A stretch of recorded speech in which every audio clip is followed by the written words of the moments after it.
The Sahara Desert is like a Mad Max movie. Scorching heat, endless dunes, and an overall barren wasteland. A place where no one could live, right? Well, forget all you know about it. Because 5,000 years ago, the Sahara was a lush paradise of grasslands, lakes, and rivers, and the home of a ghost civilization that vanished without a trace. Our tale begins in the 1930s, when a Hungarian explorer stumbled upon a cave in the middle of the Sahara. Inside, he found something bizarre: ancient rock paintings of people swimming in a lake, surrounded by giraffes, hippos, and crocodiles. At the time, everybody shrugged it off as some symbolic depiction of the afterlife, because, really, who would imagine a lake in the Sahara? Well, fast forward some 70 years later, when a group of archaeologists made a discovery that flipped the script. In a rock shelter in Libya, they unearthed 15 mummies, along with baskets, ceramic pots, and other everyday items. This may look like prehistoric junk to most people, but to archaeologists, it was like uncovering a key piece of evidence. Those people weren't just passing through, they lived here. You see, those weren't just any mummies. They were some of the oldest naturally mummified humans ever found, dating back over 7,000 years. Take that, Egypt. Two of them still had readable DNA, preserved thanks to a rare natural mummification process, almost a miracle considering the Sahara's climate's ability to turn everything into, well, beef jerky. Scientists struggled to understand where those mummies came from for a while, because the mitochondrial DNA they recovered was not helpful at all. But thanks to scientific progress, they eventually managed to do a full genome analysis that revealed some weird secrets. Those people belonged to a human lineage that was completely unknown, and they lived isolated from the rest of humanity for thousands of years. For decades, researchers assumed that the place where they lived, the Green Sahara, was like a prehistoric highway, a lush corridor that humans and animals used to migrate between sub-Saharan Africa and the Mediterranean. But the mummies demolished that theory, like a hippo sitting on a sandcastle. Their DNA showed zero genetic mixing with sub-Saharan and Eurasian migrants, keeping their genes pure for 7,000 years. Their closest genetic relatives weren't their neighbors living right below the famous desert, but some ancient hunter-gatherers from Morocco, and even some guys that lived in the Czech Republic, when it wasn't even a country yet, 50,000 years ago. We're not out of the woods yet, because those mummies also carried some teeny-tiny traces of Neanderthal DNA, just 10% of the amount found in modern Eurasians. Now, if you paid attention in school, then you know that Neanderthals lived in Europe and Asia, and early humans only mixed with them after migrating out of Africa. But those Green Sahara folks never left Africa. So how did they get Neanderthal genes? The leading theory is that their ancestors mingled with Neanderthals in North Africa 50,000 years ago before settling in the Sahara and cutting off contact with the outside world. Archaeologists also found cattle bones and tools made of stone and wood at that rock shelter, proving that those people led a thriving pastoral lifestyle. This discovery made scientists scratch their heads for a while because, you see, animal domestication was not developed in Africa. So how did they learn it if they never mingled with anyone? Did they have ancient YouTube tutorials? Probably not. The researchers believe they must have traded knowledge with neighboring groups, but just knowledge, no saliva. It's almost too hard to believe that no outsiders mixed with them. After all, who wouldn't want to live in a thriving civilization in the middle of a green paradise, drinking milk, eating meat, and even using animal blood as a protein source? Ooh, yummy. They didn't have to hunt for every meal, thanks to their livestock, and the abundant water made life pretty sweet. And yet, they never married outsiders. Why? Maybe it was a cultural choice to never date outside their own group. Or maybe the landscape itself kept them isolated. This is where scientists place their bets. They believe that the dense forests and rivers that existed in the Green Sahara acted like nature's no trespassing sign, creating a geographical barrier that isolates animals, plants, and whole societies. This isolation is the reason why their genes were so unique. These guys weren't swapping spit with anyone else. But this genetic time capsule almost didn't survive. For most of the last ice age, the Sahara was even harsher than today, a true dead zone where humans couldn't survive. 70,000 years ago, even the toughest people disappeared, retreating to the Nile Valley and the Mediterranean coast. Why? Because Earth was a climate bully. Massive glaciers stole all the moisture, weakening monsoons until rain clouds barely reached North Africa. Then came the knockout punches. Armadas of icebergs flooded the North Atlantic, triggering devastating droughts each time. This was the Sahara's ultimate keep-out era. Now, you're probably wondering how in the world the Sahara turned green after all this, and then went back to being a desert again. Well, it all started 15,000 years ago, I wasn't around then, when Earth was shaking off the last ice age. Our planet's axis was a bit wobbly, and because of that, the northern hemisphere got closer to the sun, getting extra sunlight and heat. This eternal summer turned North Africa into a giant moisture magnet, pulling water from the Atlantic and making it all rain down on the Sahara. The result of this ridiculous amount of rain was a lush savanna, complete with lakes the size of small countries. But the African humid period was not just a one-time miracle. The truth is, this eternal on and off switch between green and desert happened to the Sahara more than 230 times since the desert was born. During one of these events, the Sahara even expanded, getting bigger than it is today. So when the green Sahara showed up, you can bet it brought the ultimate ecosystem glow-up. This wasn't just a light dusting of grass. We're talking full makeover. The transformation was so complete, it even reshaped animal populations.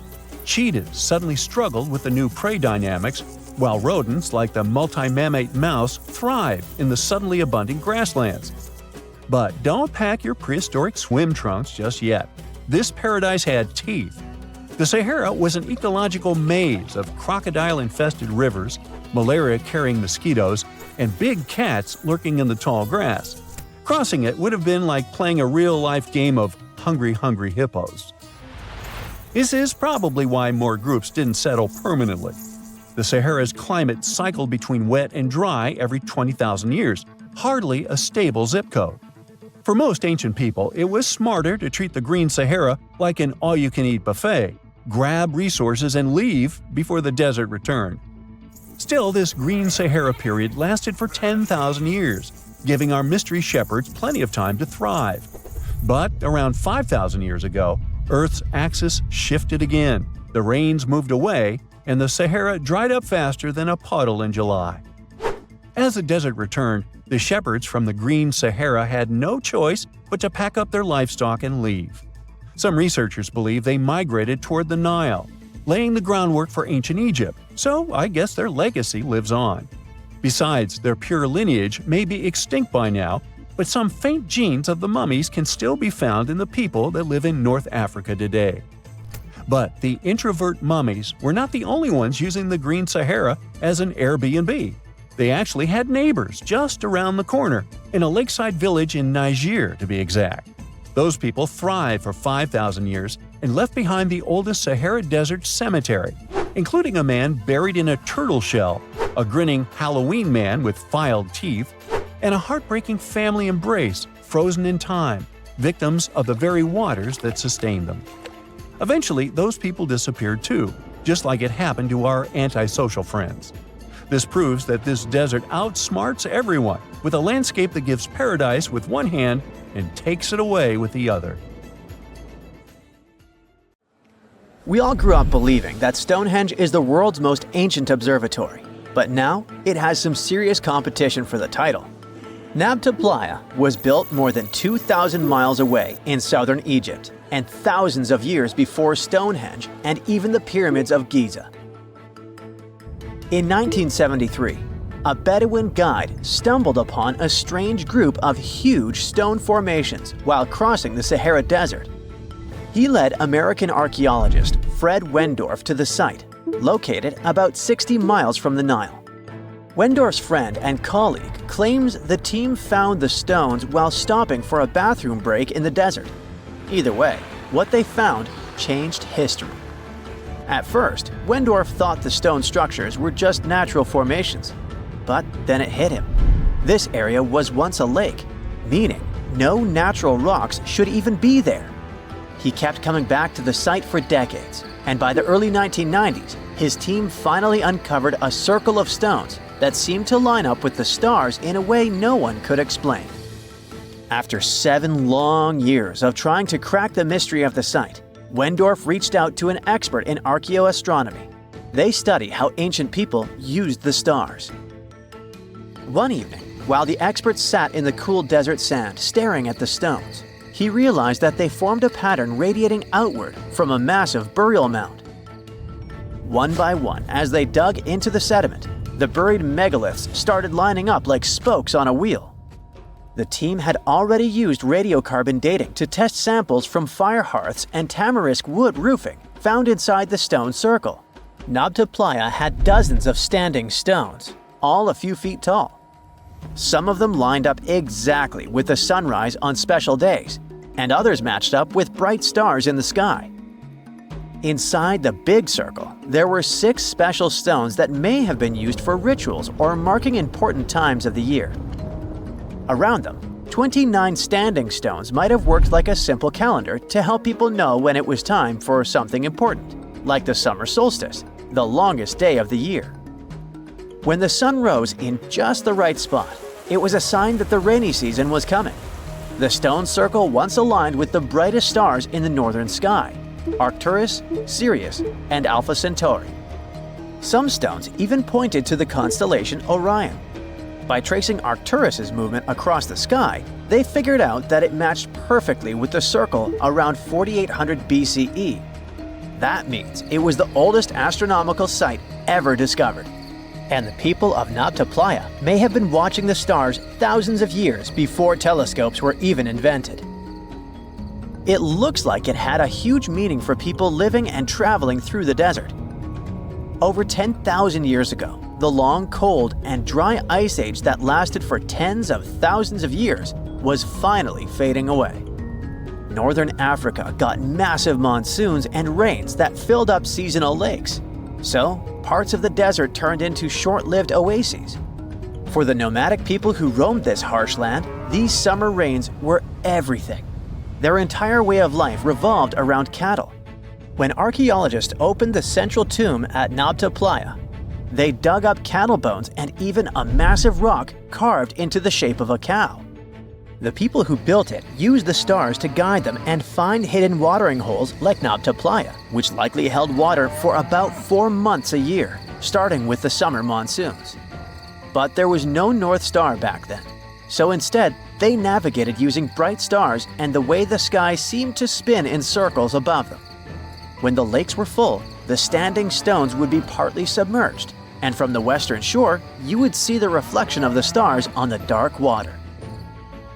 Nabta Playa is way less famous than Stonehenge, perhaps because its stones were buried and the famous site in England was open to visitors for thousands of years. Sadly, when Nabta Playa did become famous, some tourists ruined parts of it by moving stones around, which messed up the ancient star alignments. To protect it, the authorities moved everything to a museum where people can see the stones and the carved cow statue without damaging them. The Egyptian observatory isn't the only construction similar to Stonehenge. It has versions that were used for different purposes, from Germany and France to the US and the Andes in northern Peru. This last one is actually one of the oldest big structures ever built in this region. The circular plaza is made of 2 giant stone walls arranged in a ring. It was likely used for ceremonies and gatherings. Scientists have carbon dated it to be about 4,750 years old, which means it was built before the Great Pyramids of Egypt and Stonehenge. The plaza had 2 entrances and a special layer of clay, soil, gravel, and charcoal underneath. It was carefully planned and built. Archaeologists also found ceramic pieces, quartz crystals, and gemstones at the site, so it was definitely a special place. People visited it for centuries, but at some point it was sealed off, probably because of changing beliefs and traditions. The most recent discovery was the remains of a large timber circle roughly the same age and with parallels to Stonehenge, all the way up in Denmark. This open-air structure was likely part of a special area where prehistoric people from the late Neolithic and early Bronze Age gathered for rituals and ceremonies. The circle was made up of 45 giant wooden posts, forming a huge ring about 100 feet wide. The wood is gone now, but scientists believe tall timbers once stood in the holes and created an impressive wood henge. No one knows exactly what these circles were used for, but archaeologists have found animal bones and food remains at similar sites. So people probably used to gather there for feasts and rituals. In 2024, scientists found 2 ancient stone circles from the Neolithic period in Dartmoor National Park in England. Some archaeologists believe they might form a sacred ark. Many of Dartmoor's stone structures were built in a curved shape on the high ground in the center of the area. A long time ago, Dartmoor was covered in forests, so people may have used the high ground as important markers. One of the newly found circles fits inside this ark, but the other one is outside of it, to the north. This could have been an entrance point into the ark. There's also a raised bank of earth near the stones, which looks similar to other famous Neolithic sites, like the Ring of Brodgar in Scotland and Stonehenge itself. This means the people who built these circles may have visited Stonehenge or been inspired by it. Archaeologists in Oman found ancient stone monuments called tralith, which got the nickname Arabian Stonehenge. They were finished about 2,000 years ago, but no one knows for sure who built them or why. Scientists also found stone hand axes that are incredibly old, between 300,000 and 1.3 million years old, from the time when the first humans left Africa. At another site in central Oman, archaeologists discovered a Neolithic tomb from around 5,000 to 4,600 BCE. There are 2 chambers with the bones of dozens of people inside beneath a giant megalithic structure. Nearby, they also discovered rock carvings that were made by people who lived in the area. And then there is another Stonehenge look-alike, this time in Saudi Arabia, that was used as an apartment complex thousands of years ago. Archaeologists discovered a total of 345 stone circles by looking at aerial photos of a lava field. Each circle is between 13 to 26 feet and has at least one large standing stone in the middle. These structures still have remains of stone walls and doorways. Stone circles like Stonehenge are often linked to ceremonies and rituals, but scientists say that many early houses were actually built in round shapes, and rectangular homes only became common much later in history. When you think of an epic desert scene with blazing sun, endless dunes, and those magical little oases, you probably picture the legendary Sahara, right? But what if I tell you that 11,000 years ago, this vast expanse of hot sand looked totally different than it does today? Yeah, I don't know, I wasn't around then. But I'm told that back then, what we now call a desert was a lush paradise, brimming with lakes, rivers, grassy plains, and even woodsy forests. So, where did all this water go? There are many stories about the distant past of our planet when deserts were covered with jungles and forests. And then something happened, like changing climates or colossal earthquakes, and it all turned green lands into dunes. But how about a theory that Sahara became a desert because of humans and goats? The Sahara has seen its fair share of wet and dry drama throughout the ages, mostly thanks to little shifts in Earth's orbital tilt, causing variations in how much solar radiation hits the atmosphere. There were even times called the African humid periods, when the rain would pour in and transform the dry landscape into a bright green haven. But between 8,000 and 4,500 years ago, something really funky happened to this region. Certain areas went from humid to dry, way too fast to explain it by just orbital changes. In the blink of an eye, the lush Sahara turned into the Sahara we know today. Now, if you ask scientists why it happened, they will tell you, oh, it's just poor parameterization of the data. Bet you didn't get it, did you? What? Well, right, let me translate it from scientific to common human. It means they really don't know the answer themselves, and they got a bunch of missing puzzle pieces. But as scientists sifted through ancient dirt and pollen samples, they spotted a quirky trend.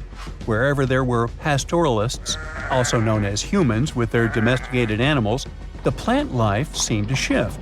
It was as if every time humans and their furry friends meandered through the greenery, they turned it into scrub and desert right behind them.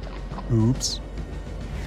Yep, chances are that by overgrazing, humans were sapping moisture out of the atmosphere, since plants give off moisture, which helps make clouds and making things even sunnier, leading to a quicker end of the humid vibes. Plus, our ancestors may have been getting a little too cozy with fire for land management, further speeding up the desert takeover. Anyway, scientists are sure that this lush Sahara would have turned back into desert eventually, even if humans hadn't shown up, thanks to Earth's natural rhythms. So there's no need to pin this abrupt change solely on humans. It could simply be about nature getting feedback from vegetation and dust cycles. It's difficult to determine what caused these changes, as it's all interconnected. During the last humid period, the Sahara was filled with hunter-gatherers. As things got a little drier, they started herding animals for food. The weather pushed people to herd cattle. It's also possible that grazing sped up the landscape degradation. So, which came first, the chicken or the egg? Or in this case, the human or the cow? It's tough to tell with the evidence we have now. Now today, it's safe to say that water is no longer that big of a problem in the Sahara, even though it's a huge desert and the times of lush forests there are long gone. But technology's got us covered. For example, the Nubian Sandstone Aquifer System, the biggest underground water stash on the planet. It's nestled beneath the Sahara Desert's eastern edge and stretches across 4 northeastern African countries – Sudan, Chad, Libya, and Egypt, covering a whopping 770,000 square miles and holding around 36,000 square miles of groundwater. Just look at the pipes transported when it was being built. It's the world's largest irrigation project. No wonder it's feasible to thrive in the Sahara today. But imagine thriving in the Sahara Desert with just one water source. Sounds like a tough gig, right? But the ancient Garamantes did just that, surviving and even thriving for nearly 1,000 years without monsoons or rivers flowing to their desert paradise. These clever folks were the trendsetters of urban life in the sands, and even the Romans couldn't help but notice their genius. While many thought they were just desert-dwelling savages, the Garamantes were busy building an empire in one of the toughest climates on Earth. But how did they do that? Well, they got crafty and dug a whole bunch of underground tunnels to tap into a massive sandstone aquifer. They were literally squeezing every drop of life from under the dunes. But recently, research showed that the Garamantes weren't just hardworking, they were pretty lucky too. The Garamantes had an underground aquifer that brought water up to a hill where they built over 500 fogaras, which are irrigation systems, some stretching as long as 2.5 miles. It was like sipping water through a straw, which let them irrigate their crops for nearly a century, especially since even a little rain would help recharge the system. But eventually, due to rain insufficiency, the aquifer ran low, and reaching it again would have meant digging more tunnels and relying on more people. That's a tough problem, considering these people were in the middle of food and water shortages. Guess I don't need to tell you what happened to the Garamantes, do I? The fall of the Garamantian culture might be linked to several factors. It may have been due to climate changes, or they may have simply used their water resources too much. Back in the day, the Sahara Desert was actually fertile agricultural land, thanks in part to the cool irrigation system the Garamantians created. But since fossil water isn't something you can replenish over time, the groundwater levels dropped pretty low. This likely played a big role in the kingdom's decline by the late 7th century CE. That sounds like someone who hit a lottery jackpot, used up all the money, and went back to their original not-so-cool job once the bank account got fully drained. Oh, by the way, even if the Garamantes left some secret wisdom messages for us, the chances are we'll never get what they wanted to tell us. Nobody really knows what language they used, and their texts are nearly indecipherable to us today. But let's go back to the Green Sahara. So it transformed into a desert about 4,500 years ago. But today, we can understand how people lived in those times in the Sahara thanks to natural parks in Africa that have the ultimate outdoor art gallery. There are well over 15,000 ancient paintings and carvings depicting everyday life from around 11,000 years ago. However, if the carvings aren't enough for you and you feel like visiting an actual green desert, all you have to do is book a flight to California. One of the most beautiful phenomenon in the world, the superbloom, takes place here. Look at all these colors – orange, green, pink. It's a miracle. Wildflowers bloom right in the middle of a hot desert after several years of rainfall in dry places. It's such a bright and colorful landscape that superblooms can be seen from space. This rare phenomenon can be observed in other arid places and deserts in western and southern Africa, western Australia, and Chile. In all these places, the weather is very hot and dry in summer. Mild humid air comes in winter, and this is the ideal environment for mass flowering. Flower seeds that lie in desert sands can wait for decades before starting to produce flowers. When the hot sun destroys all the weeds and grass, and the rainfall becomes enough to moisten the soil, the seeds are kind of like, well, okay, now it's our turn to play a big game. And then hundreds of thousands of tourists come to take photos and post these beautiful pictures on social media. And this, unfortunately, is one of the main dangers for flowers. Therefore, if you find yourself in a place like this, don't pick the flowers and don't trample on them. Stay on the path, don't litter. Take only pictures and leave only footprints. You get it? Good. You're flying over the Sahara Desert in a small, light aircraft when you spot something truly weird. It seems to belong to a very different part of the world, the ocean. But what ocean can be huge enough for this monstrous sea star to dwell there? You descend and realize that it's not a sea star. It's a towering dune with a pretty unique shape, and it's not alone. From afar, these magnificent sand structures look a bit like pyramids. They have pointed tops and radiating arms. Called star dunes, they're the most complex and largest desert dunes in the world. They're the tallest of their kind, but that's not the coolest thing about them. Researchers have found similar formations on Mars and even on one of Saturn's moons, Titan. Star dunes aren't super rare, but they're especially widespread in southeastern Morocco near the border with Algeria. That's where you're flying at the moment, and the breathtaking dune you're marveling at is Lella Lalia, probably the most famous of them all, a giant 330 feet tall. Scientists believe that it formed in less than 1,000 years. How about doing some research to find out more about these unusual formations? There, I see a great spot for landing. Star dunes got their name because of their multi-armed shapes. They form in areas where winds change direction throughout the year.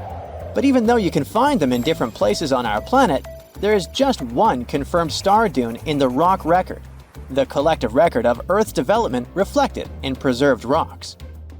The star dune in question is in Scotland, and it's ancient, from about 250 million years ago. That's all we know about super old star dunes. Probably because we don't know what to look for to identify one.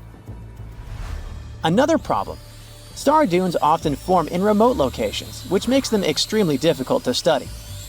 Imagine reaching the nearest settlement, then somehow traveling who knows how many miles to the dune itself, and then slogging up several hundred feet of shifting sand. I'll pass. But you can go since you've already landed, and the dune is right here in front of you. Currently, you're in a dune field called Erg Shabi. Lucky for you, this area has long become a popular tourist stop. Look, in the distance, there are hotels and even a good road. Scientists who examined Lella Lalia before you used ground-penetrating radar to find out more about the sand formation. This equipment can detect the tiniest differences in sand grain sizes and water content under the surface of the dune. That's how you can create a picture of its interior layers. Look out! Phew, it was a close call. See this trench? The researchers dug such trenches to take samples of long-buried sands and then examined them. It's a pretty cool process. The thing is, while buried deep inside, the quartz in the sand accumulates radiation coming from natural sources within our planet. We can compare the grains of quartz to minuscule rechargeable batteries. They can store the energy they get from radiation. When researchers bring them to the laboratory, they can make the grains release that energy, which comes out in the form of light. Scientists can measure the brightness and say when the sand enjoyed sunlight for the last time. Now, when those experts who dug the trenches looked inside Lifeless, they were shocked. The enormous formation turned out to be very young, for a dune, of course. You'd expect a dune that is several hundred feet tall to be pretty old, like thousands or tens of thousands of years. But that wasn't the case. Well, at least not entirely. The upper part of the dune has turned 900 just recently. But look at the sand near the base of the dune. Yep, right there. Well, it was buried there around 12 or 13,000 years ago, representing ancient dunes in the area. Those good old dunes were active for a couple thousand years, and then something went wrong. Because for a whopping 8,000 years, the sand wasn't accumulating there. A mystery? Scientists might have an explanation. You see, the first part of this quiet period occurred during the time when the climate became warm and wet. Yep, even in the Sahara. It happened about 11,700 years ago. It was the end of the last ice age and the beginning of a new era, the Holocene. And guess what? The Sahara went green. It started blooming like your local botanic garden. Plants started popping up all over the place, stabilizing the sand. If you had visited the Sahara during that period, you wouldn't have recognized this place. But you would have likely come across humans wandering marshy landscapes and hunting for food. Researchers have found pottery fragments and stone tools on one side of Lifeless. That's true. As sand dunes form and then shift throughout their lives, they swallow and protect ancient remnants of life. Just dig well enough and you might find something that will provide you with a window into the past. It can be ancient fossils, anything from fossilized shells and corals to prehistoric plants. Those can offer precious insights into the history of our planet and the living beings once inhabiting certain regions. Now, it might come as a shock, but in the Sahara Desert, scientists have uncovered well-preserved marine reptiles and fossilized fish within the layers of those ancient sand dunes. They are the remains from the time when the Sahara was covered with a sea millions of years ago. Anyway, it's time to leave that ancient paradise if you want to survive. 4,000 years ago, the wet period came to an end, and the Sahara dried out again. Interestingly, our dune didn't begin building up right away. For some time, sand probably blew through but didn't accumulate. Or the dune could have started growing in a different location. And it's a valid theory since scientists have discovered recently that Lifeless shifts around 1.6 feet every year. It also accumulates about 6,400 tons of sand every year. Now, if you've been inspired by your dune trip and are now eager to explore more of them, I've got some unpleasant news for you. Unfortunately, although there might be star dunes locked in sandstones around the globe, they're super tricky to detect. The problem is, dunes are huge, but they lack a single distinguishing feature. So you'd really need large exposed beds of rock if you want to get a wide enough view to identify a star dune. On the bright side, there surely are places where it might be possible to do such research, but you should be ready to know that it might be just a set of various features that look like other dunes. But if you combine them, you'll say, it's likely to be a star dune. Comment below if you'd like to go on a trip in search of a star dune. Meanwhile, we'll continue our journey. You decide to have some rest and start climbing down the side of the dune. That's when you begin hearing it. Terrible, haunting sounds. Are there ghosts nearby? Worry not, you're safe. You might have heard of a phenomenon called singing sands. As you walk down some sandy slopes, you disturb the grains of sand. They rub against each other, producing friction that creates those eerie melodies. With each step, the sand beneath your feet comes alive in a ghostly choir of whistles and whispers. The sounds range from low hums to loud, high-pitched wails, as if an otherworldly symphony is echoing through the dunes. But of course, scientists have their own very practical explanation. attributing this phenomenon to the right atmospheric conditions combined with the unique size, shape, and moisture content of the grains. Now you've almost made it all the way to the bottom of the dune, but beware of slip faces. When a sand dune reaches a certain steepness, it develops a slope. That's the very slip face I was talking about. This slope is usually on the leeward side of the dune and sheltered from the prevailing wind.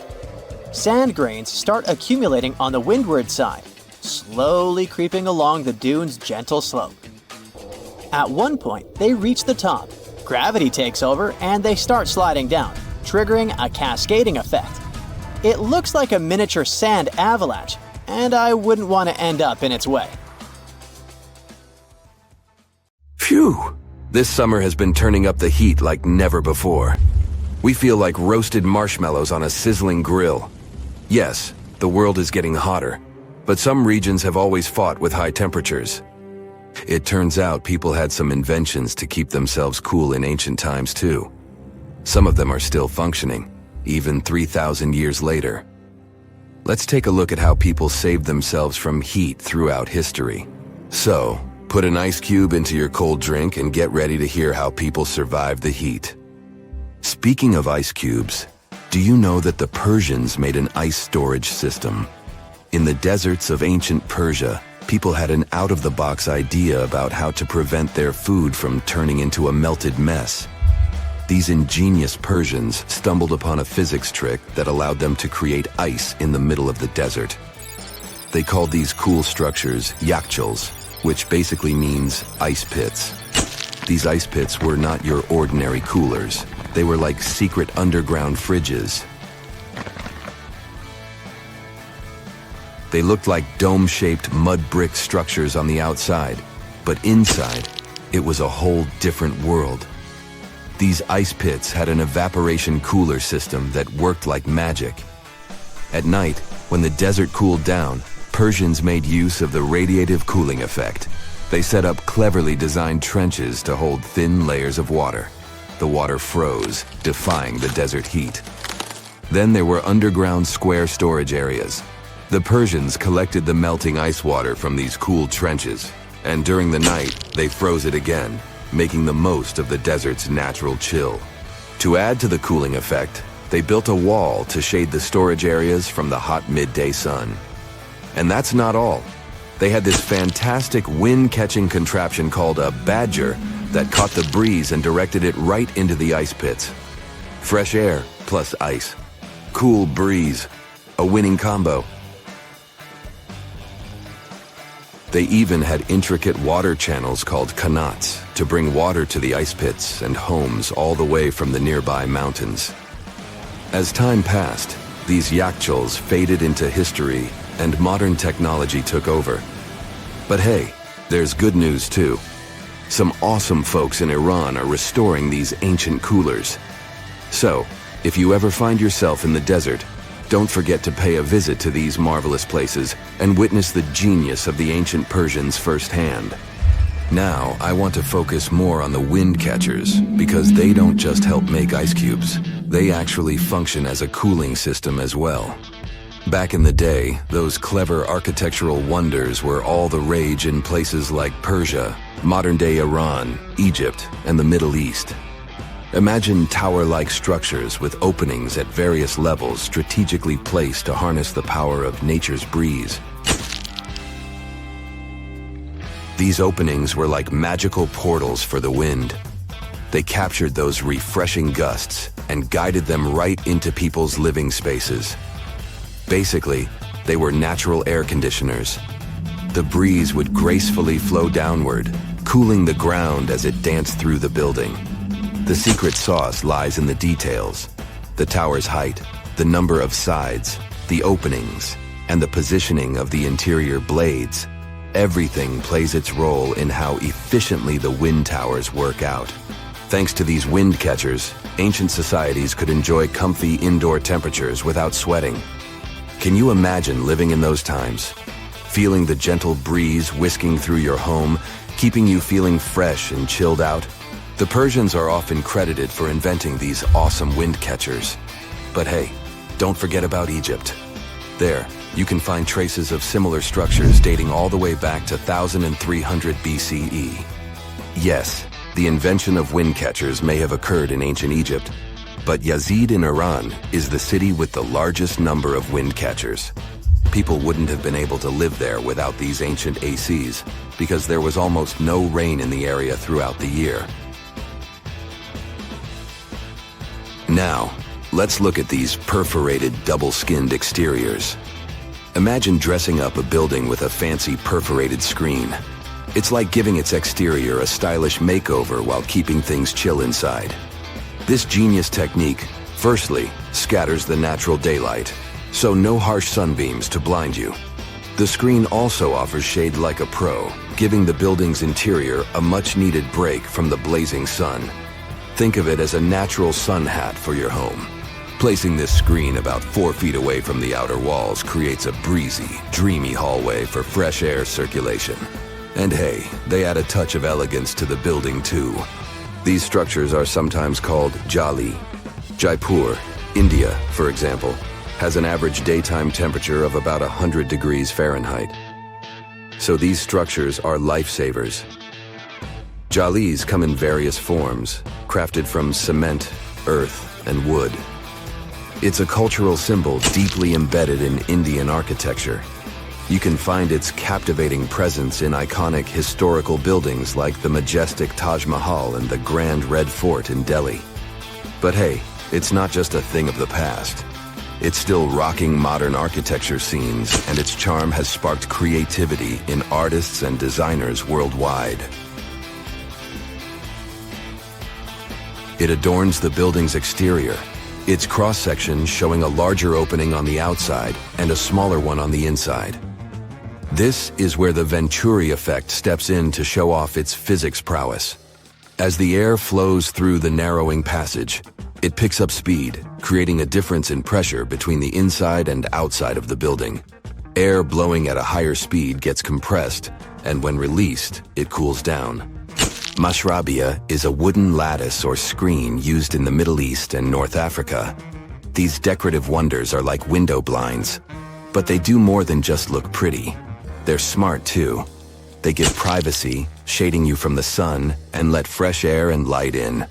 Some people also add clay pots filled with water, sand, or damp straw to their designs. As hot air breezes through the holes, it also passes through the pot's porous surface. The moisture inside evaporates, cooling the air. This is a perfect low-cost technique for hot and dry climates. It's eco-friendly, and there's no need for electricity. Now, let's fast forward to today. Designers are getting creative, mixing traditional wisdom with modern tech. At the Al Bahar Towers in Abu Dhabi, they've got it too. Picture over 2,000 hexagonal panels that dance with the sun's movement, providing shade to the building's interior. Water evaporation was another secret weapon for ancient people. Simple, yet super effective.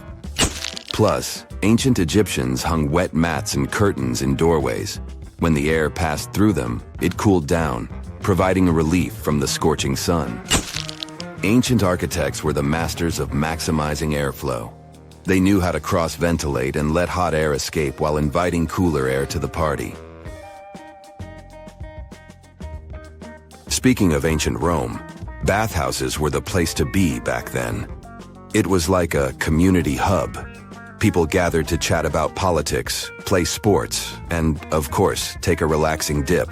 The frigidarium was the cool spot in Roman baths. After a steamy soak in the caldarium, Romans dashed to this giant pool to chill out. Then in some places, like Cappadocia in Turkey, people went underground to hide from the heat. They carved cozy dwellings in volcanic rock, harnessing the Earth's natural cooling powers. So the lesson here is simple. Architects and designers can create wonders by combining local traditions with smart tech. California's Death Valley boasts the highest officially registered temperature to date, with 134 degrees Fahrenheit in 1913. Meanwhile, Africa's sweltering record stands at 131 degrees Fahrenheit in Kebili, Tunisia, as noted in 1931. In Europe, the highest temperature ever documented reached almost 120 degrees Fahrenheit in Sicily in August 2021. Then, in 2022, the UK had the hottest summer of all time.